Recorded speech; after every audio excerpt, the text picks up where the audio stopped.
This is Kandahar Airfield, the biggest NATO base in the world. With £1 billion of air assets and 10,000 coalition forces from 28 countries, it's a major target for the Taliban. I saw a guy crawling right here and I knew he was hit. The RAF regiment patrols outside the wire. Right, I just got a flash off a mirror. To keep those inside safe from the fighting. A slice of normality. This is the first come. In a scary place. When it is a war zone, end of story. That's what we're in.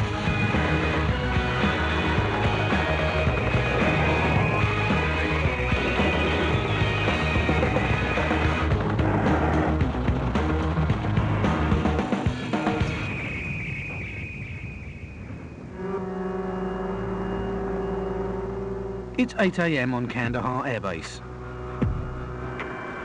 The RAF regiment's getting ready to take a vet to a nearby village to look at some sick animals. They want to get the local Afghans on side. And they also want to find out who's behind the recent attacks outside the camp. Flight Sergeant Rob Williams was in a Vixen Land Rover when it was hit by a blast from a roadside bomb last week. It blew the wheel covering here off, and it blew the, you can see some of the damage on here itself. Some of the shrapnel was actually directed up towards the top cover, obviously because of the blast. Unlucky enough to be on top cover that day was 21-year-old John Byrne. It was scary as hell. I remember like stones, like bits of shrapnel, debris, stuff like that just flying up. My goggles did say my eyesight's because they've got cracks in my goggles, so basically they're taking my eyes clean out. I could just feel my face burning, and I could smell like sulphur. It was absolutely like horrible. I think you feel it first with the initial pressure of the explosion knocking the vehicle, and then you hear the explosion. Then all I saw was a load of dust puff, and you heard the shrapnel actually hitting the side of the vehicle, and basically you know somebody's in some form of explosive. Bombs buried under the road are the most common form of Taliban attack. When people think of Taliban and all that, you just think of seeing people run around with AK-47s and RPGs. Yet you never ever bloody see them. They just set the devices up and they're gone. Scary place, scary world. Just got to crack on though.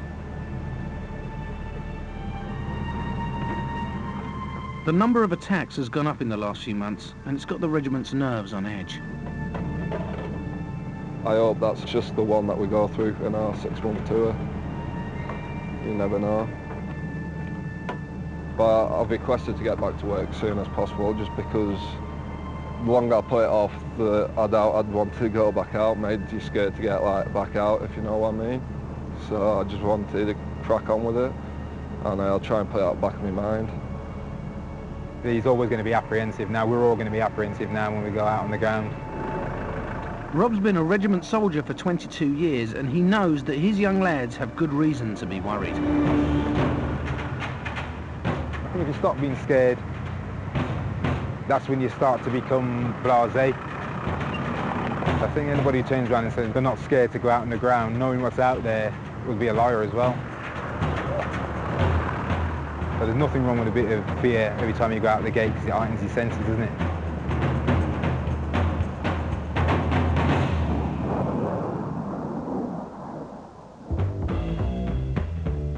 There are 1,800 British men and women living on Kandahar Airfield, 900 RAF, 800 Army, and the odd naval officer.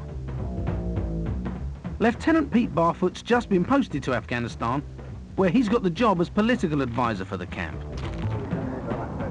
It's not quite the same as being on the front line with a rifle, but certainly if I can, assist with the intelligence analysis and also give people a bit of a better idea of what's going on political-wise, then I'll be fairly happy with that. This afternoon he's putting up posters about the key players in President Karzai's Afghan government. This is more aimed for your NCOs and officers, but you never know. You might get private blogs come along here and actually, you know, take an active interest and read it and really draw something from it, and that's what I hope. Before he came out to the desert, Pete was serving on aircraft carrier HMS Illustrious. Massively different to being at sea. There's obviously no movement there. We've got a window to keep an eye on. In fact, look, fantastic view. A concrete blast wall. Yeah, quite nice. So that's good, but often the blinds are down because actually you can see the fine dust just gets absolutely everywhere, and it just comes through all the joints on the windows and everything. I mean, we last dusted this place on Sunday, didn't we, Stitch? And it's already built up massively. You can see I'm trying to keep a bit of navy of the army there, bringing a bit of navy with Ensign. Up there, a few pictures of home, as we'll have, plaster on the bulkhead. I like to still use naval terminology, much to the chagrin of my cabin mates. Coming up, Pete gets dragged into the war effort. Oh, the things I do for charity. And we meet a real battlefield bully, the Apache attack helicopter.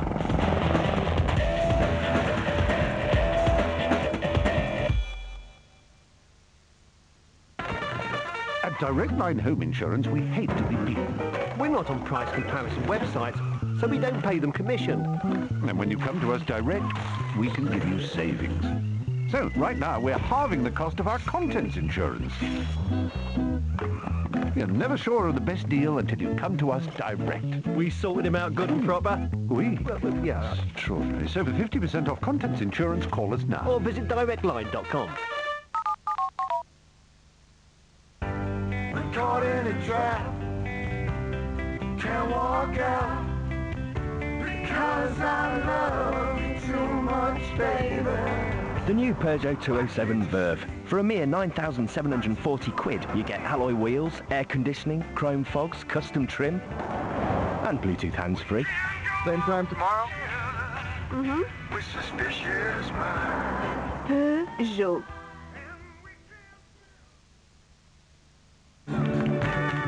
This Saturday, it's a lotto rollover with an amazing jackpot of £6 million. At the Curry sale, save up to £150 on all TV packages. This 32-inch LG 1080p LCD and Blu-ray player is only $549, save £150. There's also free delivery and free recycling on all large kitchen appliances $249 and over. Don't miss out at Curry's now. I didn't stop being a doctor when I became a CSI. He could have shot you. I could have shot you. He needed help. He had a gun in his hand. If you keep treating suspects like patients, you're going to get yourself or someone else killed. He's been trained to save lives. How far will he go to save his own? The season finale of CSI, Tuesday at 9 on 5.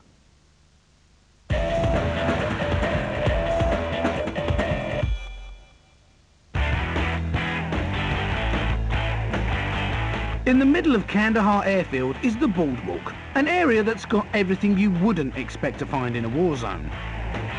Rows of shops, Burger King and Pizza Hut. But there's one thing missing, somewhere for a good old British cup of tea. Naval Officer Pete Barfoot and his RAF colleague, Flight Lieutenant Janet Graham, are about to change all that. Have a cuppa. Tea is good for you, did you know? It's good for the constitution.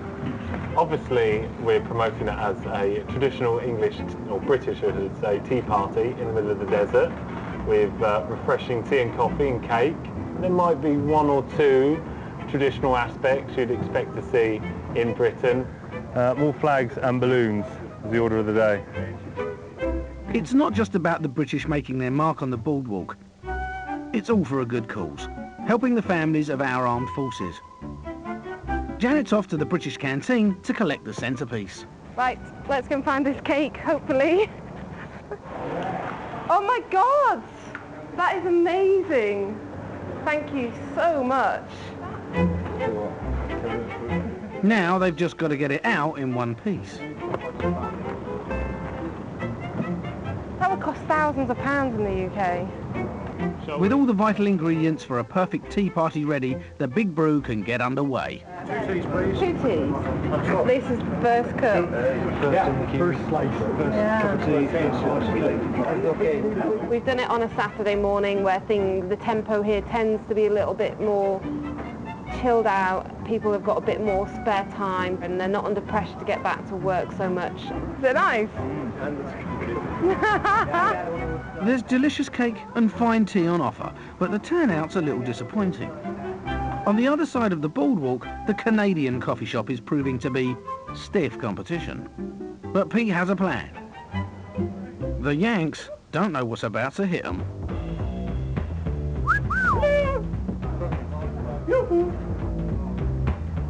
Morning! Oh, throw away that muck. Come and have a good cup of English tea. You don't want any of this today, people. You want to come down to the British corner for British cup of tea or coffee.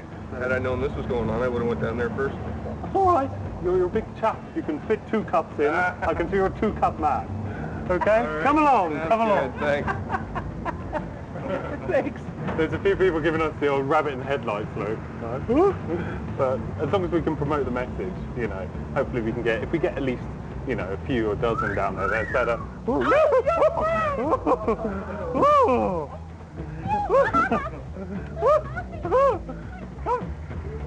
you know what would go wonderful with your Timmy Hortons? Some cake down there as well. All for charity.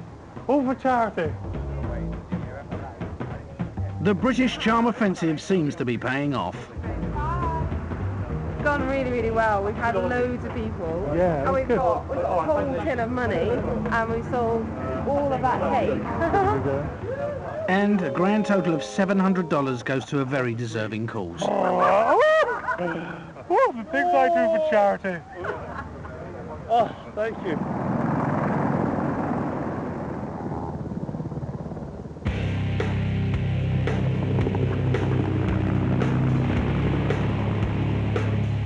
Flight Sergeant Rob Williams and his lads from the RAF regiment are on a Hearts and Minds mission. They're taking a vet to a local village. But it's a slow process. Bring it right up. They've reached a vulnerable point, a place where the Taliban might have hidden some bombs under the sand. Okay, just go firm, lads. It's down to Corporal Ed Dyes to guide the convoy through. Crack on.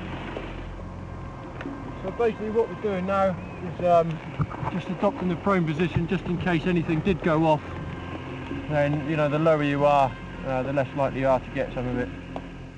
These improvised explosive devices, or IEDs, are the Taliban's favourite weapon. In the last sort of 7-8 days, there's been 3 IEDs within our area, just in 8 days. You know, they're crafty. So watch where you step in, because it's a minefield either side. Junior, we're going to move over the water, okay? We're going to take that track down there. Now this is a bit unpleasant because the guys are going to have to get their feet wet here and it stinks, that water. This time, Rob and the regiment lads find nothing. They pass through the vulnerable point unharmed and head for the village.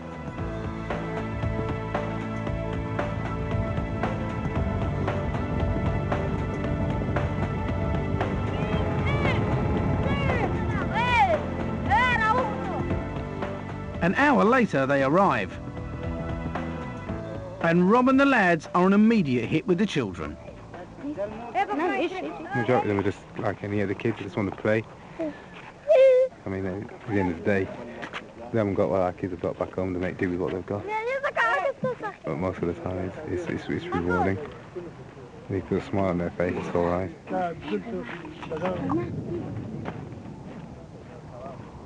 Rob's just gone in for a shura, which is basically a meeting with the head man. You can usually spot the head man's gaff. I mean, it's got the well nearby and it's got windows. Nobody else has. The military vet gets down to business. We're taking a sample of fecal material from the cow and we're going to look and see if they got worms. Afghanistan is the 5th poorest country in the world. The animals are the locals' only source of food and income in this village, so they've got to keep them healthy. You just need to tell him that he needs to keep trying to get that infection out of the udder. Okay? Yeah. All right. A visit from a vet could help them survive the winter. I think it's important that locals know that we're not bad people and that we're just here to help them, and that that they can count on us. It's a little bit different than what I'm used to back at home for sure, so you'll probably see with some of the sheep how they got fat pads that are back around their back end. That's kind of unique. I've never seen that before, so. Uh-oh. It looks like there's an abscess here. Yeah. And what I'm going to do is I'm going to try to open it up so that it'll drain out. So, we got a hold of it? There's nothing here, okay. So it's an abscess, it needs to drain, and it needs to be on some antibiotics. It's kind of got to heal from the inside out. Vet's work done, the lads head home.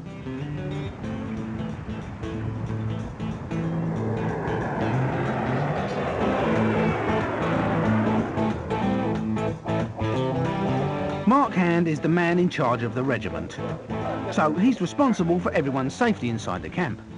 Ultimately, there are 12,000 people, give or take, on this base, which is only going to get bigger, and we're here to protect 12,000 people on this base. That's what we're all about. As head of security, he's also in charge of the 300 Canadian and Dutch troops who guard the entry gates. It's a 24/7 job, but he still has to find time to keep up appearances. Hello, how are you? Today, he's come to see Irina, one of the camp's hairdressers. Like a number 4 at the back, tapered, please, and then just a trim, light trim. Military haircuts come in a variety of styles: short, very short, or no hair at all. It's important to maintain your own self-respect, your own sort of normal life. We can't allow these bad guys outside to determine what we do, when we do it, how we do it. And this is just one sort of little microcosm of that. It's one of 3 salons in the camp. It's quite similar to getting your hair cut back in the UK, but the difference is I'm not likely to get rocketed in Bushy Heath. He has taper at back, but top and side not too short. It's between civilian haircut and military. I get told off by my wife if it goes too short. Really? Yeah. That's really good. Thank you very much indeed. Lovely. Sure. Yeah. Thank you, Irina. I'll be here again. Yes, please. Thanks. Okay. Bye. Nice to meet Bye. you, sir. Bye.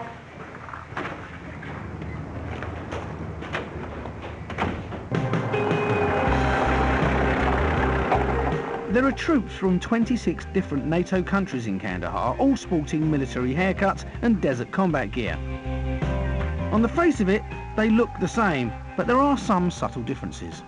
So for example, you can see the Britful personnel here, so you've got their standard desert wear, whereas the US and the Canadians have pixelated camouflage on their gear, which makes it more difficult for image intensifying scopes to be able to pick out the outline of a human at range, you see, so it's a little bit more tactical that way around. Yeah. And as you can see, this is the latest camouflage kit in the jungle.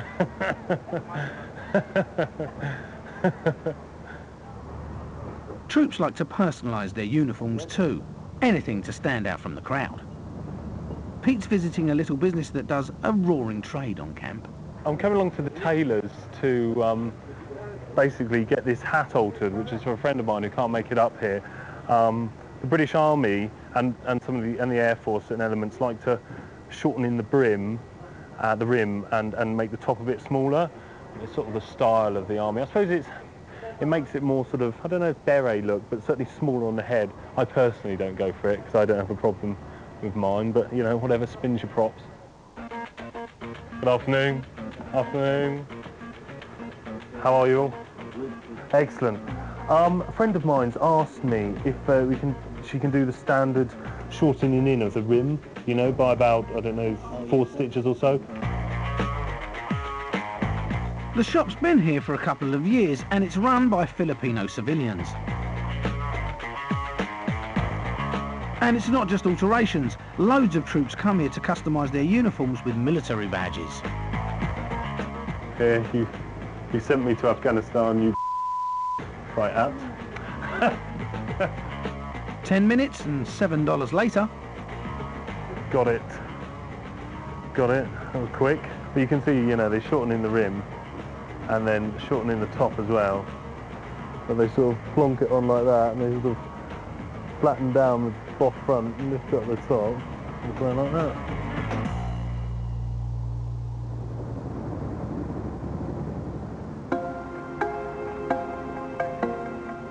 Camp Bastion is 90 miles northwest of Kandahar airfield and only 25 miles from the combat zone.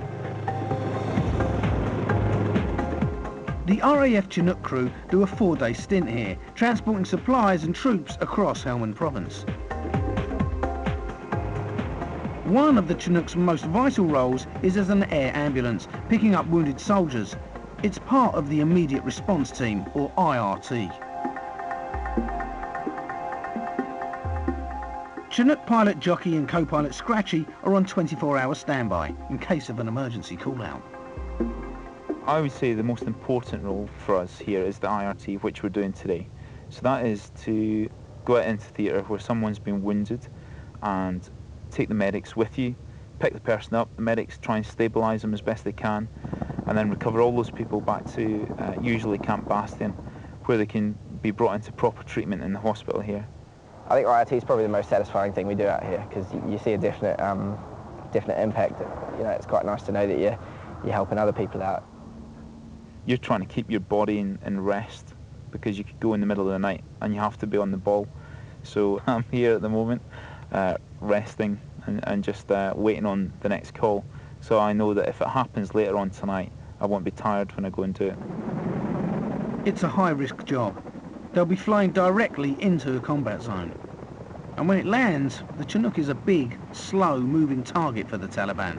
The Taliban are probably in and around that area and will know that at some point a Chinook or another type of support helicopter will come in and out to do a resupply.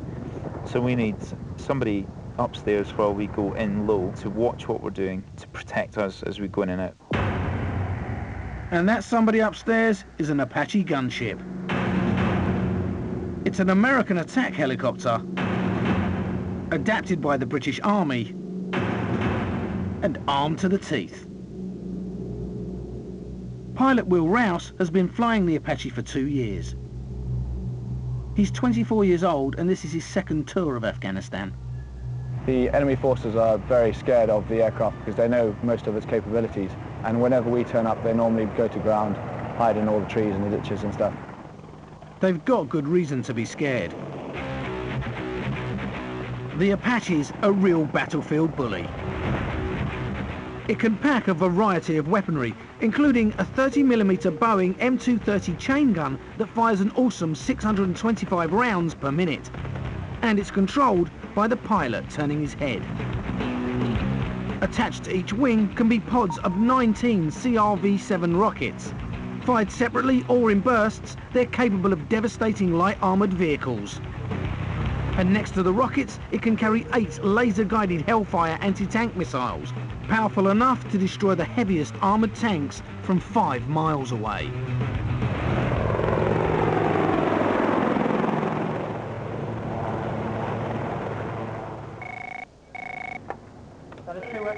Jockey and Scratchy have just got a call. 2 soldiers have been injured in an explosion near Sangin, 55 miles to the northeast in the heart of the combat zone. They need airlifting to hospital, and fast. You have to get things right, because people are relying on you. Fairly risky, as it comes, I think.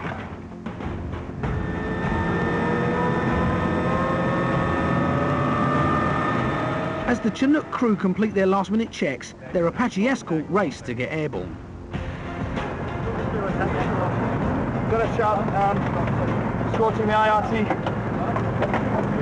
Go and pick up casualty. The Apache has 2 pilots. One in the back flies the aircraft, while the co-pilot or gunner in the front operates the weapons. You've got to get out there as quickly as possible to support the Chinook, to make sure that we're picking up the guy on the ground and thinking about what you're expecting when you get there. The enemy forces still in the area, whether we're going to have to engage, whether we're going to have to just watch the Chinook.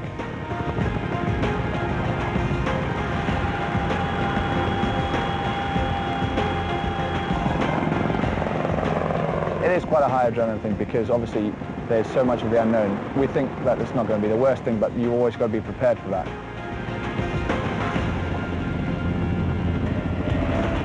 Up next, the Chinook and Apache are in the combat zone. And back at Kandahar, the regiment come under attack from the Taliban. It makes you really angry. They're just cowards.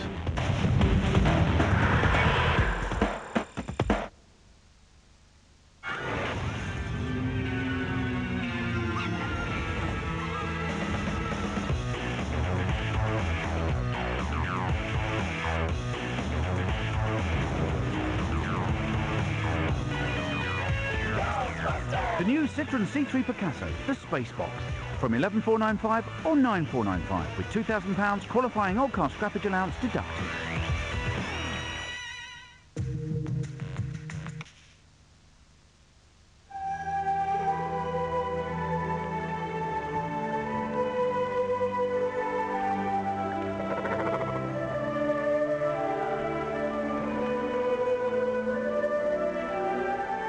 In Guilin, China, fishermen use local experts to help them catch more fish. At HSBC, we never underestimate the importance of local knowledge, so we use local investment experts to help your money achieve its potential. World selection for HSBC.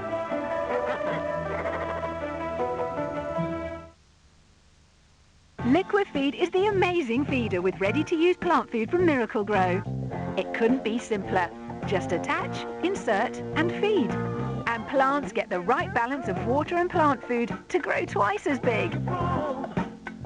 Liquifeed from Miracle Grow. It's grow time. Shaving is just one of those things your skin faces every day, making it feel more sensitive. New Hydrosensitive from L'Oreal Men Expert. Double action, helps soothe razor burn sensation. Protects and hydrates. New Hydrosensitive from L'Oreal Men Expert. The perfect gift this Father's Day. The future of our skin is in our hands because we're worth it. No one would have believed in the last years of the 19th century that human affairs were being watched from the timeless worlds of space.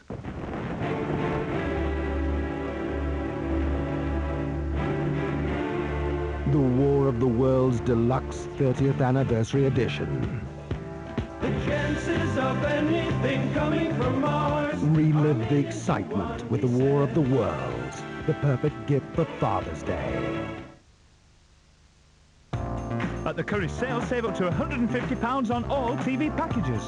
This 32-inch LG 1080p LCD and Blu-ray player is only $549, save £150. There's also free delivery and free recycling on all large kitchen appliances $249 and over. Don't miss out at Curry's now.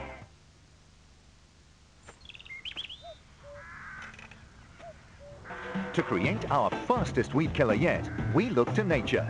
By taking an active ingredient found in plant cells, we created Weedol Max, an advanced weed killer that shows visible results in just 1 hour. Unleash the power of nature with Weedol Max. Stop press! Pick up your 30p Daily Star Saturday and get your Saturday Daily Express for just 40p. 2 great papers for the price of 1 offer. Now that is good news.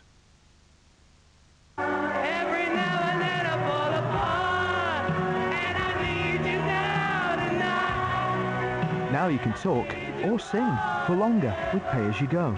Get 300 minutes and unlimited text for £20 credit. In-store and online now.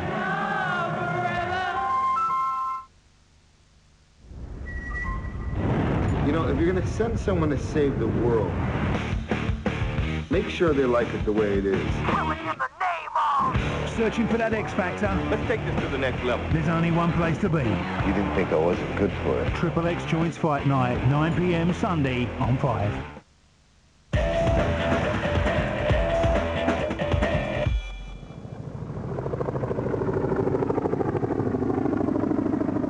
After a 20-minute flight, the Chinook crew and their Apache escort arrive at Sangin, in the heart of Helmand Province, to pick up 2 injured soldiers. As pilot jockey comes into land, the Chinook is at its most vulnerable. So the Apache circles overhead, keeping watch for enemy activity. We obviously are interrogating the area around, making sure that there's no enemy forces around, and if they are, then we obviously hold out the Chinook and ensure that we can suppress or engage the enemy. There's no place to hide from the Apache's all-seeing eye.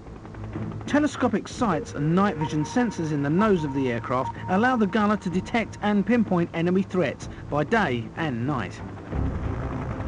This information is projected into a monocle in front of each pilot's right eye. Infrared sensors in the cockpit track their helmet's movements so each pilot can aim the sights just by turning his head. Most scary of all, the awesome chain gun can be slayed to the pilot's helmet and fired wherever he looks.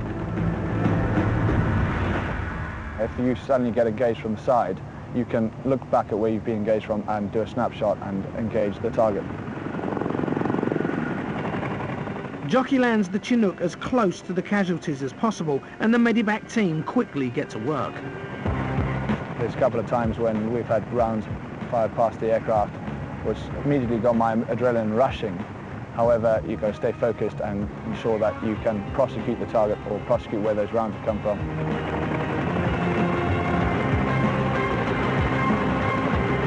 The two casualties, both from the Gurkha regiment, are safely on board. Chinook pilot jockey takes off and the race is on to get them back to Bastion.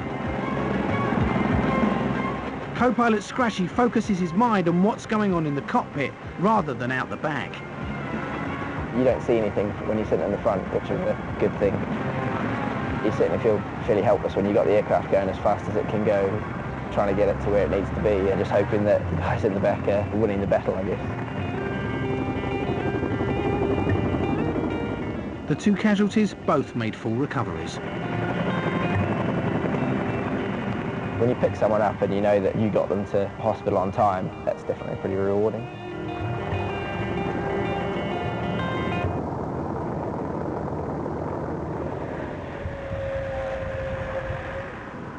"90 miles east in Kandahar, there's a photo shoot going on. Okay.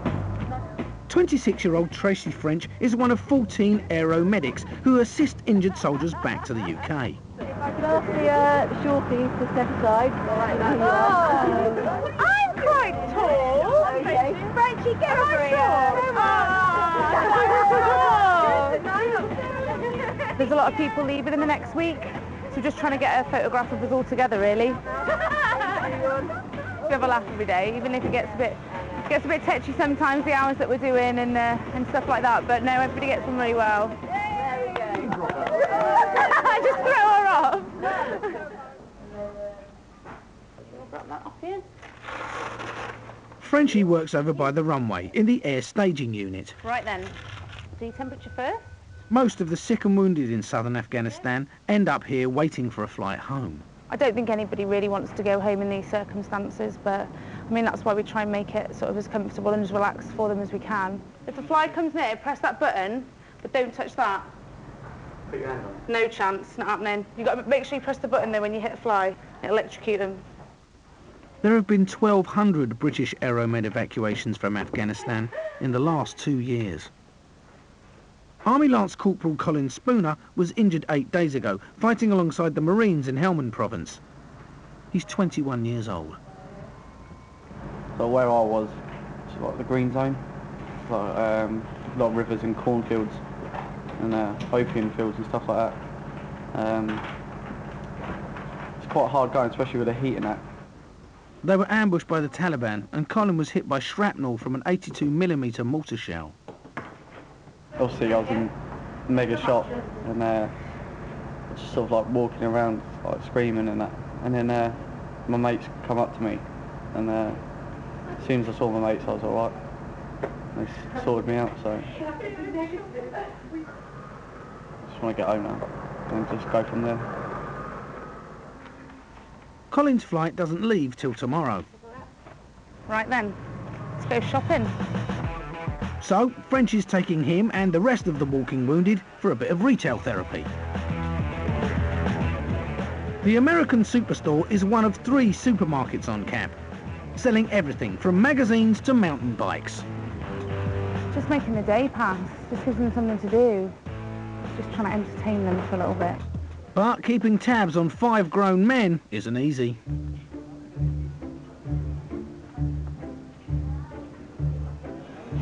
Right, where have those guys gone? It's quite difficult because they're all very independent people. So you've sort of got to let them get on with it, but you've also got to sort of be in the background if anything does happen. It's a bit embarrassing when you lose patience. Not that I have yet. 1, 2, 3, 4. Someone's missing. Where's that other one gone now? It was there a minute ago. Colin. He's got one last purchase to make. A present for Frenchy. Yeah, I'll buy a pack of M&Ms. She changes my socks for me, so I'll give her something in here. All the medical staff out here have just been amazing. Like from the moment I got injured to like now and getting me back home and that, it's just been awesome. So it's just, I'm glad that they're here, to be honest with you. I'm just really glad. Oh, good choice, M&Ms. All right then, that's a deal.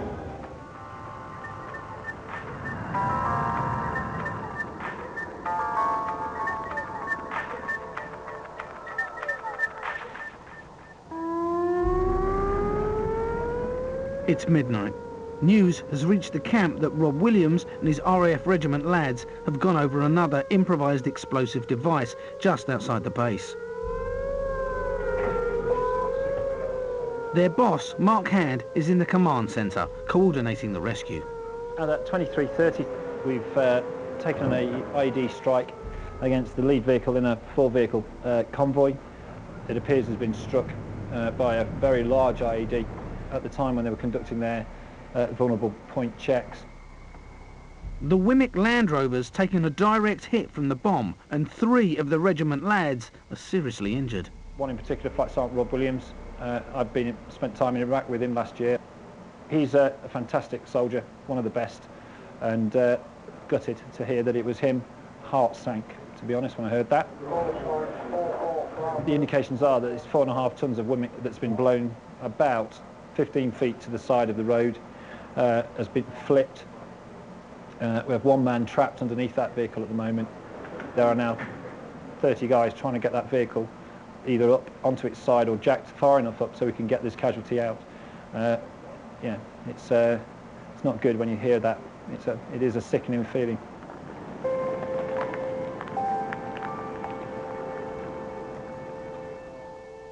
It's several hours before the trapped soldier is freed from the blown-up vehicle. By dawn, the 3 casualties are back in Kandahar and have had life-saving operations in the camp's hospital. The regiment lads are pretty shaken up. Billy Igo Mitchell was in the Land Rover as it took the hit. He's lucky to have escaped unhurt. I just remember feeling myself going through the air and landing on the floor, and I think I must have blacked out just before I hit the floor. And from accounts of everyone else, I think I must have gone about 15 to 20 feet in the air before I landed. They've just visited their sergeant in the hospital. Seeing Sergeant Williams, I know this sounds really cheesy, but you see him, you'd see him as a bit like indestructible sort of thing. You don't think something like that could happen to him, and to see him lying there after he'd just come out of surgery with, you know, his oxygen mask on, his face all just mangled, and he was still joking though, even when he was in there. It was just something like that'll stay with you for the rest of your life.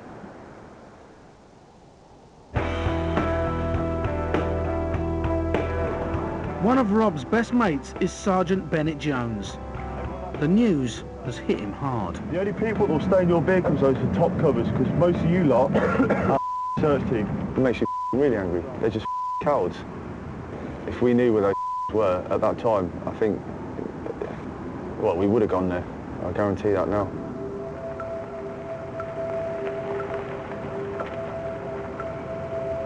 Jones's lads are off to search the taxi drivers who hang around just outside the base.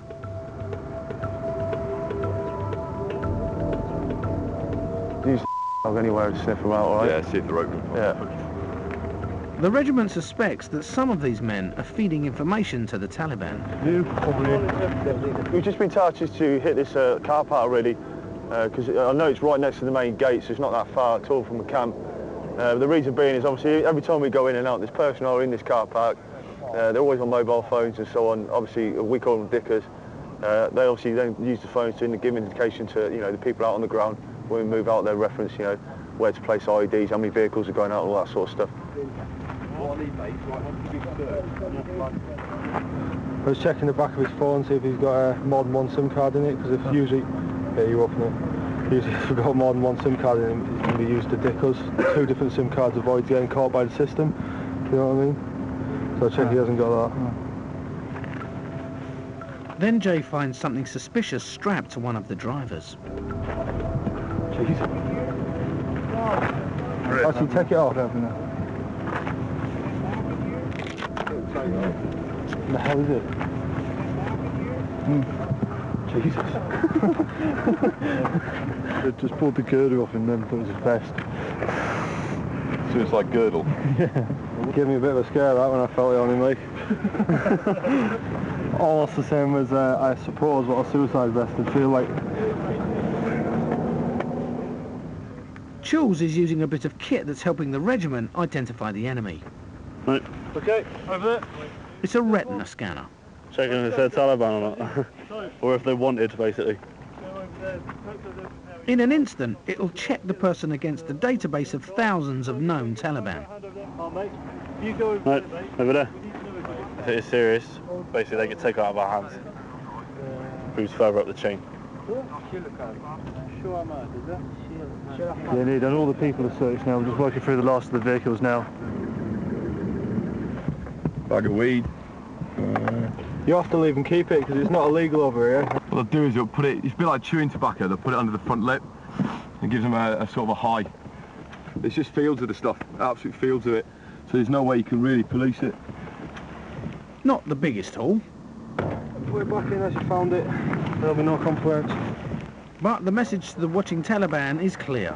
As long as they know that we come into this car park now and we do this, it's going to make them think twice about coming in here. So it's all about trying to push them out and like that.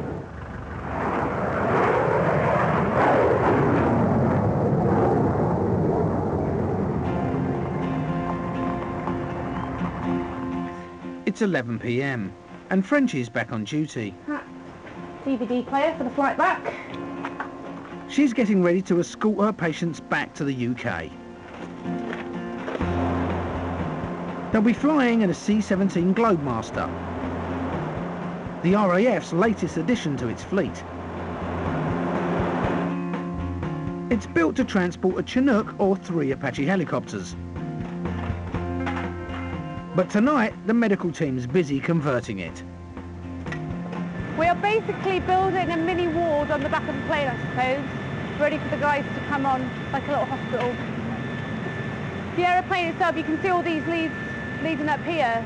That's got electricity and oxygen that's pumping through. It's like what you'd find in a hospital. It's got the emergency button, it's got the call button that the patients need, it's got the oxygen going through it. So it has essentially got everything that you would in a hospital, really.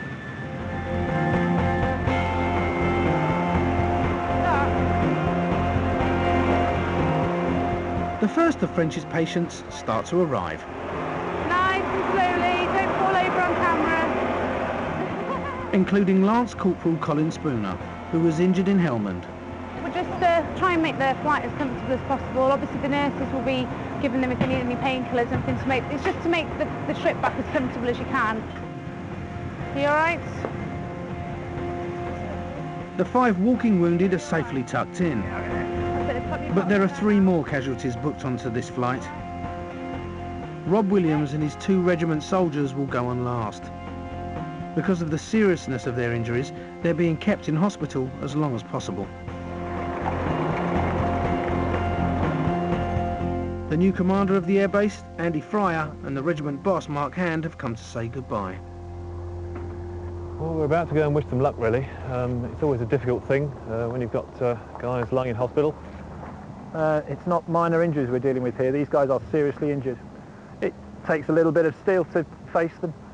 and to show that you really do care. How are you, fella? You all right? Yeah, well, that's remarkable that you're here, fella. All right? It's not the end of the story, it's the beginning. Somebody will pay, one way or the other. All right? Over 100 British troops have been killed and almost 1,000 have been seriously injured in Afghanistan.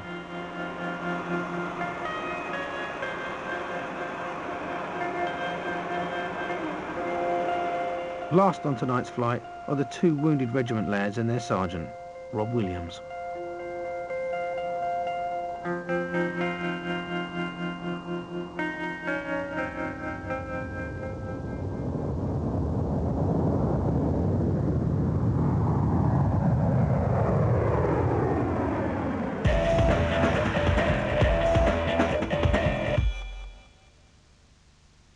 Liquifeed is the amazing feeder with ready-to-use plant food from Miracle Grow. It couldn't be simpler. Just attach, insert and feed. And plants get the right balance of water and plant food to grow twice as big. Liquifeed from Miracle Grow. It's grow time.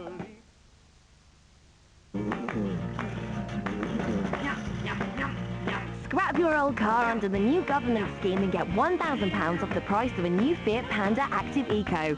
Then we'll give you a Fiat Eco bonus. That's an extra £1,100 off. So that's less old bangers and more scrappage bonus. And you get a new Fiat Panda Active Eco for just £4,995. And with a no deposit 4-year finance deal with 6.5% APR, less is genius.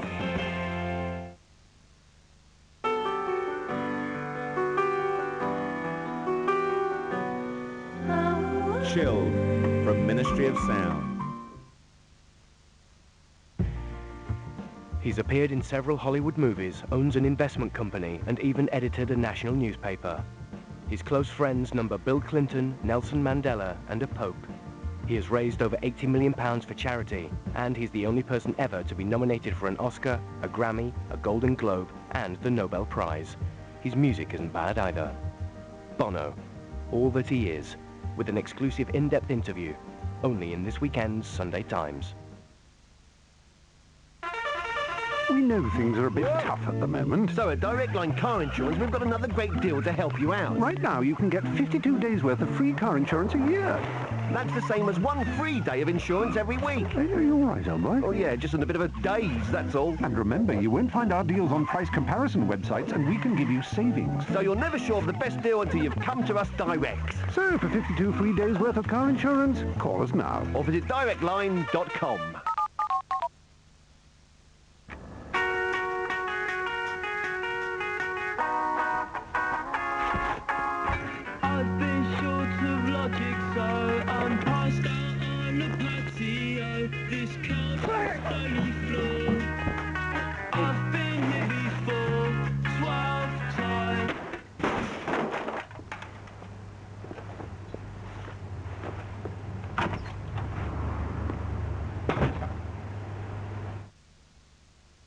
Match of the day, the album.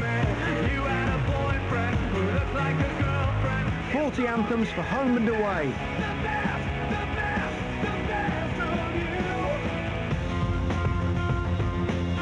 Includes a bonus DVD of 100 Premier League goals. This Father's Day, give your dad something he really wants. Match of the day, the album. Out now. In times like these, we all need to find ways to save on our household bills. MoneySupermarket.com is an online supermarket for everything to do with money. Here, you get to compare a huge range of products. And there are deals you won't find anywhere else. That's why more people come to MoneySupermarket.com than anywhere else, making it the #1 price comparison site. I'm in, shouldn't you be?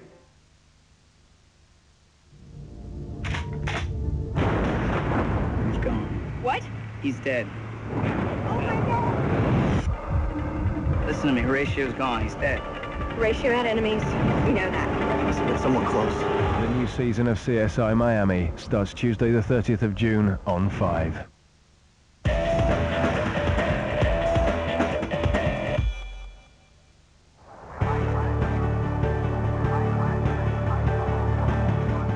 RAF Bryce Norton in Oxfordshire, the C-17 touches down after a 9-hour flight from Kandahar.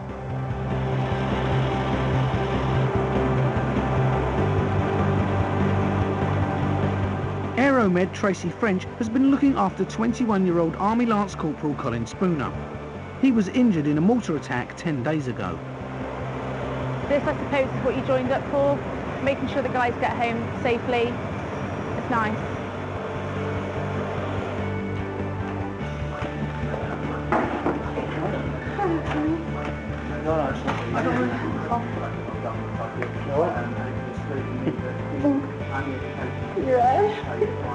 It's a very rewarding job, very rewarding.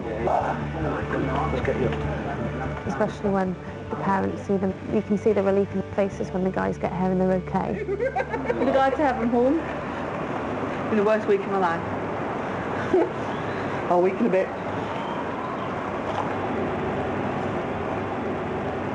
With the injuries he's got, you could do with having like a warm bath every day, just to clean it out, and just like try and dry naturally, try not to rip it or anything, because he's got quite a lot of gashes. Say goodbyes. Yeah. Here's another hug. Alright, you take care of yourself. I'll look you up. Yes, find me. Right. Okay, take care. See you later. Bye. Frenchy's got one night here, but there's no time to see her family. Just a stopover in the military hostel at Bryce Norton. Hello. You alright? Before heading back to Kandahar tomorrow morning. 6 o'clock call. Yep. There'll be toast and cereal down in the dining room, and transport will leave here at 7. Brilliant. Okay. Thank you very much. Get it back in the morning. Thank you. Okay, no problem. All you want to do is book in, get your bed, and then get up in the morning and fly back out again, because while we're here, you know that the guys are back in Kandahar with, at the moment, 4 people short, so anything could be happening out there. They could be absolutely maxed out, so you want to get back out there and give them a hand as well.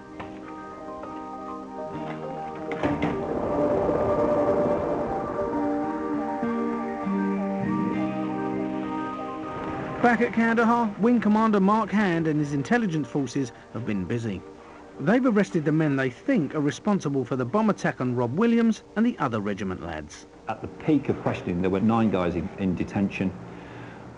Of that, 4 have admitted to the attempted murder of the guys on the ground, and they will go through the Afghani judicial system charged with attempted murder. With Rob and his 2 young soldiers still recovering in Selly Oak Hospital in Birmingham, it's a bittersweet victory. It meant that we took our enemies off the streets and into an Afghani judicial system that we have faith in, but it equally was payback time for the guys that are lying in bed in Selly Oak. And in terms of some form of moral levelling of the battlefield, I think that's been delivered.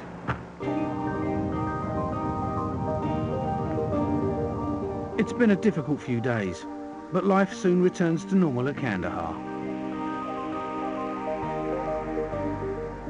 Mark's come to the edge of the camp to let off some steam. Part of my luggage on the way out here was 2 golf clubs and 100 balls. It's about the only thing that keeps me sane. You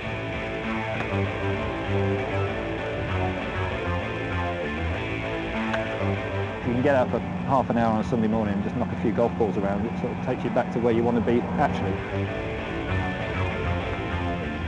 But it's not long before his thoughts return to the men of the RAF regiment. The effort that they put in and the commitment they show is just, from a commander's point of view, it's humbling. You know, all hours of the day, all hours of the night, and the job gets done, and that's just the great thing about being in this line of business. You know, the job gets done, come what may. Next time. 15 seconds, action station. Action station. The Hercules crew drop supplies to the troops on the front line. Kandahar airfield comes under attack from the Taliban. The rocket lands on top of you, you know, that'll basically vaporise you. And the Soviet ammunition dump goes up in smoke.